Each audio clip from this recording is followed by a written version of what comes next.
वैनगंगा मजदूर यूनियन संघ के नेतृत्व में मालवाहक ऑटो यूनियन ने जिला प्रशासन को ज्ञापन सौंपते हुए माल भाड़ा बढ़ाए जाने की मांग की है। ऑटो यूनियन का कहना है कि डीजल पेट्रोल में मूल्य वृद्धि के बावजूद भी उन्हें पुरानी दरों पर ही भुगतान किया जा रहा है। ज्ञापन के माध्यम से जिला प्रशासन से अपील की गई है कि वह हस्तक्षेप कर व्यापारियों से ईंधन के बढ़े हुए मूल्य के अनुरूप मालवाहक ऑटो चालकों को माल भाड़ा दिलाए तथा व्यापारियों से भी आग्रह किया है कि डीजल पेट्रोल की मूल्य वृद्धि के अनुसार माल भाड़े में भी बढ़ोतरी की जाए। ऑटो यूनियन ने इन मांगों के साथ आज रैली निकालकर ज्ञापन सौंपने की तैयारी पूर्व में ही कर ली थी, लेकिन जिले में धारा 144 लगाए जाने के कारण जिला प्रशासन के आदेश पर रैली को स्थगित कर दिया गया। प्रशासन की तरफ से तहसीलदार बालाघाट ने स्थल पर पहुंचकर ज्ञापन लिया। इस दौरान यूनियन की ओर से दिहाड़ी मजदूर, हम्माल, ऑटो चालकों तथा हेल्परों के आयुष्मान कार्ड बनाए जाने तथा स्थानीय जय हिंद टॉकीज मैदान में प्रति माह एक नियत तारीख को स्वास्थ्य कैंप लगाकर मेडिकल चेकअप करवाए जाने की मांग भी प्रमुखता से रखी गई। ऑटो यूनियन ने कहा कि उनकी मांगे यदि शीघ्र पूरी नहीं की गई तो ऑटो यूनियन हड़ताल करने पर मजबूर हो जाएगा।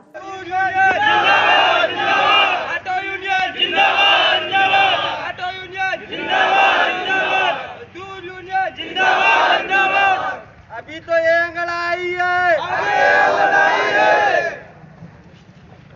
जिस तरीके से आप लोग की रैली थी, क्या हुआ रैली?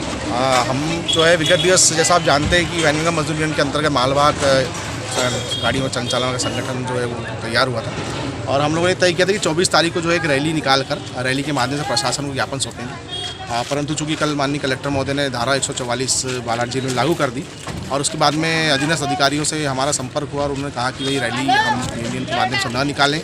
शहर में 144 लगा हुआ है और प्रशासन की मंशा को दृष्टिगत रखते हुए हमने जो आज रैली को यहाँ पर स्थगित किया, परंतु प्रशासन के माध्यम से तहसीलदार महोदय और पुलिस प्रशासन के अधिकारी भी यहाँ मौका स्थल पर आज आए और हमारी बातें उन्होंने सुनी।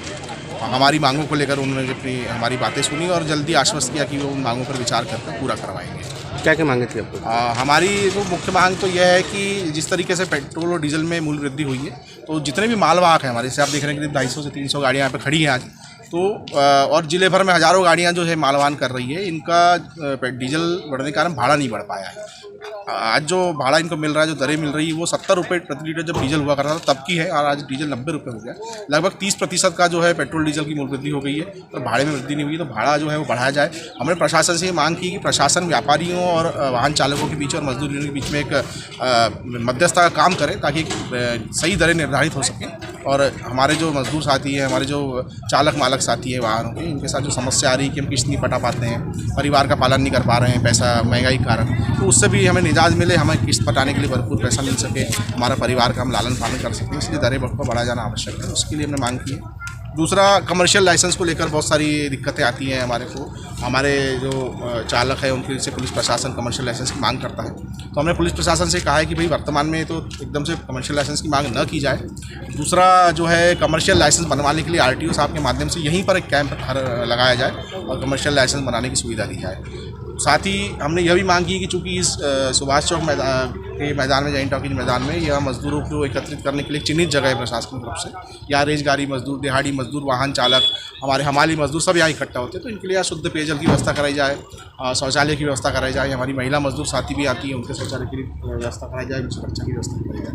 साथ ही हमने यह भी कहा है कि जिस तरीके से कोरोना बढ़ रहा है, बीमारियां बढ़ रही हैं, तो प्रति माह को एक दिन निश्चित कर लें और उस दिन जो है हमारे सभी साथियों का, यहाँ जितने मजदूर आते हैं, चाहे वो वाहन चालक हो, चाहे हमाली वाले हो, दिहाड़ी वाले हो, रेजगारी वाले, सबका जो है स्वास्थ्य परीक्षण भी किया जाना चाहिए। हमारी 4 मुख्य मांग हमने आज रखा है।